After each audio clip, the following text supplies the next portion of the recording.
Invasive Species Council Advocacy Director Jack Gough now joins us from Wollongong. Jack, good morning. Morning, great to be with you. First of all, just take us through, why do you fear another rabbit plague could be on the horizon? Well, many of your viewers would know rabbits are one of the worst invasive species we have.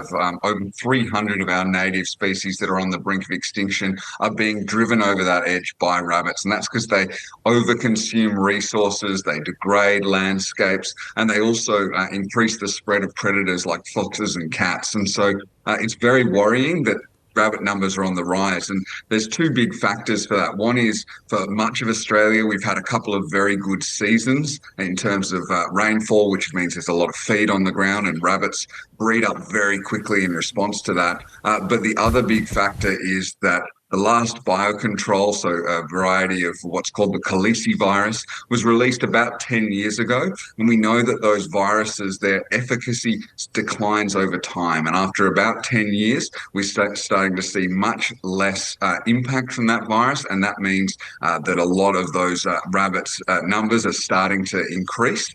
We know in the 1950s, when myxomatosis was brought in, that knocked rabbit populations down by about 98%. When the Gough virus was brought in the 90s and subsequent versions in the early 2000s, again, a huge knockdown in the numbers. But right now, we don't have a new biocontrol on the horizon. There isn't funding as well for one, and that means that we are at risk of a significant rabbit plague across Australia in the years ahead. Yeah, they adapt over time and get used to it. Rabbits have had a pretty good couple of years, haven't they? Because, I mean, we're just seeing some pictures there, but there's a fair bit of water, a fair bit of food. Has that really helped supercharge their population?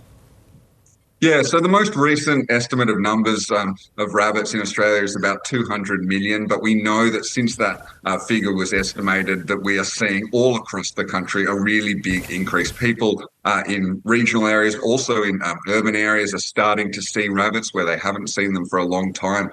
And let's remember, 100 years ago in Australia, we were talking well over 600 million, potentially in the billions of rabbits covering this continent. They spread across the entire continent extremely quickly from the 1870s, and the degradation has been immense. We talk about some of those native species like the bilby, which I know following Easter, a lot of people wanted to celebrate bilbies, not bunnies, because of an acknowledgement that bunnies, unfortunately, are sending our greater bilbies extinct because they outcompete them for food, they degrade the landscape, destroy their homes. And this is something that is also a big factor for agricultural production as well, because of that degradation caused by rabbits. So we need funding into a research pipeline for the next biocontrol, because there is no other solution to be able to get those numbers down quickly.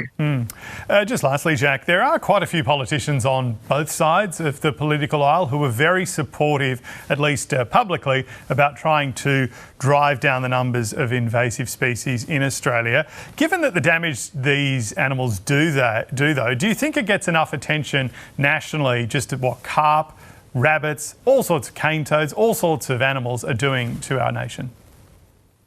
Look, most of your viewers, I think, would know that habitat destruction and climate change are fueling this really huge ecological decline in Australia. But actually, the number one factor when it comes to extinctions of our animals has been invasive species, and will continue to be going forward. And there is no stroke of the pen that solves that. We need investment. The current level of funding is not enough. The fact that we don't have money into a national biocontrol research pipeline for rabbits, and haven't had any since 2022, is shameful. It is a disgrace, because this should be a national priority. We have not heard enough from our leaders about what they are planning to do for nature, the funding that is needed to drive that wildlife revival, and it involves funding for things like this rabbit biocontrol, increasing the funding for fire ants to make sure they don't spread across Australia, stopping deer spreading westward and taking over the whole continent. These things take money. They should be a national priority, because our native species, their survival goes to the heart of our national character, and it's something that Australians everywhere want to see. All right, Jack, thank you so much for joining us this morning to talk about this very important topic. Thank you very much.